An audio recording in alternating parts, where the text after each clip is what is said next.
everyone. How are we doing? Good morning. We're doing great, right? The title of my speech is How Not to Prepare for a Half Marathon. I'm doing a really good job at that right now. If you were at Table Topics a couple of weeks ago, you know that I'm running the St. Paul, Minnesota Half Marathon on Halloween Day. I kind of hope it snows, and I kind of hope it really doesn't snow. So we see how that goes. This is probably my 10th or 11th half marathon, so I'm kind of looking at it like not a big deal. But it is a big deal because it's a half marathon, and I am a mature person. Mature and wise. We don't use the word that rhymes with mold. That's a bad idea. I found out today this is especially relevant for one of our members because I said, oh, I just signed up for the OUC Half Marathon in December. Yeah. Good for you. So this will help you to know what not to do. She mentioned, and it's true, there are lots of resources on the internet about how to prepare for a half marathon. But I'm going to tell you how not to prepare for a half marathon. Do not follow my lead. Some of these I don't really do though. Number one, do not smoke like a factory. Smoking and running, even a 5K, are pretty much the antithesis thing of one another. You don't want to smoke while you're running a half marathon. Now, there are lots of other reasons not to smoke. Number one, it's not cool. I used to smoke when it was cool. It's not cool, so I don't smoke anymore. Number two, that's my main reason for not smoking. Otherwise, I would smoke like a factory. Number two, they're expensive. Yeah, and unfortunately, who buys the most cigarettes and lottery tickets? The people who really can't afford it. What a drag. I can afford it, but I don't. Number three, it makes you smell bad. But for our purposes, number four, running and smoking just doesn't go together. Okay, so rule number one, do not smoke if you want to run. Number two, do not drink like a fish.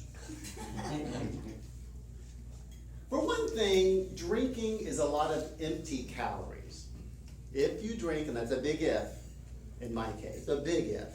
If you drink, you're getting a lot of calories, but you're not getting any nutrients.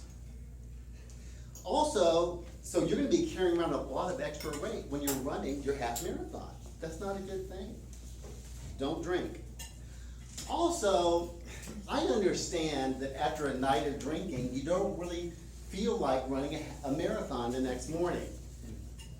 Reed, can you confirm that that's true? When you have a night drinking, do you feel like running the next morning? I welcome death. So I think, even though I have no personal experience with drinking too much and then trying to run, we have an outside source of first-hand experience. Reed has confirmed, because he drinks all night a lot, and he doesn't want to run the next morning. Okay, so I got my jab at Reed in this morning. He's doing Table Topics. I'm probably in trouble.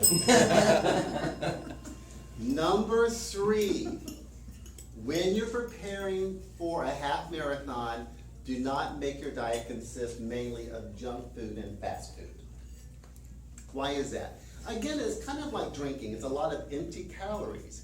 If your meals consist of breakfast, lunch, and dinner at McDonald's, you're getting lots of calories and very few nutrients, and you need those nutrients to prepare your body to run a half marathon. There's one other thing too. When you eat a bunch of that kind of food, thank you, are you really getting anything nutritious? You probably know from when I've talked before about the Eat Clean diet, which I do, obviously. So you know about how you should eat clean, and that's really eating natural food and not very processed food. Because one of the tenets of that diet, which isn't really a diet at all, it's just a way of eating, is if food is processed, is it really food anymore? So if you're eating a lot of junk food or fast food, you're not getting, you're not getting nutrients. I do make one exception. Thank you, McDonald's, for having all-day Egg McMuffins. Hey, you know what? An Egg McMuffin at midnight, that's okay. And the final tip of how not to prepare for a half marathon is don't start preparing just 2 weeks before the half marathon. Now, this one, I truly am guilty, and as you know, when you did table topics and said, what would you do? I said, well, it's time to get ready for that half marathon. So all I've done, thank you, is I ran 4 miles on Friday, Saturday, and Sunday. Well, the first time I walked 4 miles. And then on Tuesday, and I was really sore. After that third 4-mile run, I was really sore. And then on Tuesday, I ran 6 miles. And tomorrow, I'm going to run 8 miles. And then on Monday, I'm gonna run 10 miles. Then I might run another 4, but that's it. That's all I'm gonna do. It's a good thing this isn't my first half marathon.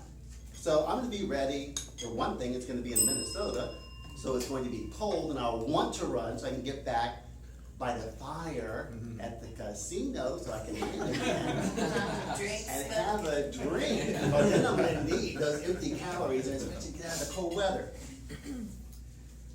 To summarize, number 1, don't smoke like a factory. Number 2, don't drink like a fish.